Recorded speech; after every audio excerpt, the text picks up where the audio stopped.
I'm Christina Aguayo in Dallas, and here are your top stories. Linda's son, a former DEI officer and deputy chief of staff to Governor Kathy Hochul, faces serious federal charges related to a multi-million-dollar personal protective equipment, PPE, fraud and kickback scheme during the COVID-19 pandemic, as well as allegations of acting as an unregistered foreign agent for the Chinese government.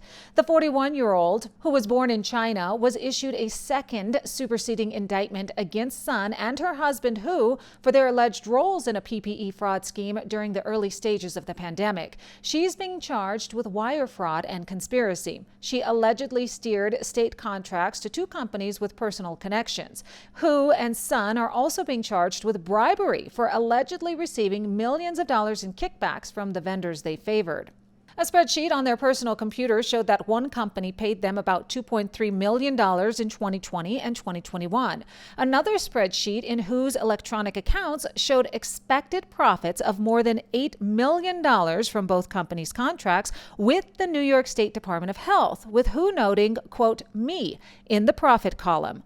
The kickbacks enabled Sun and Hu to fund a lavish lifestyle, including a $3.6 million mansion in New York, a $1.9 million condo in Hawaii, a 2024 Ferrari, and other luxury vehicles. Sun and Hu were first indicted on September 3, 2024, for allegedly acting as undisclosed agents for the People's Republic of China and the Chinese Communist Party. These charges included violating and conspiring to violate the Foreign Agents Registration Act, visa fraud and alien smuggling, money laundering conspiracy, conspiracy to commit bank fraud, and misuse of means of identification related to the fraudulent use of a relative's identity to open bank accounts.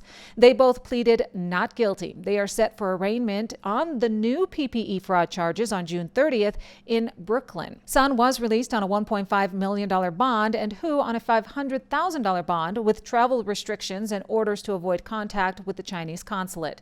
Their assets, including properties, luxury vehicles, and $210,000 in cash, have been seized. That's what you need to know. In Dallas, Christina Aguayo.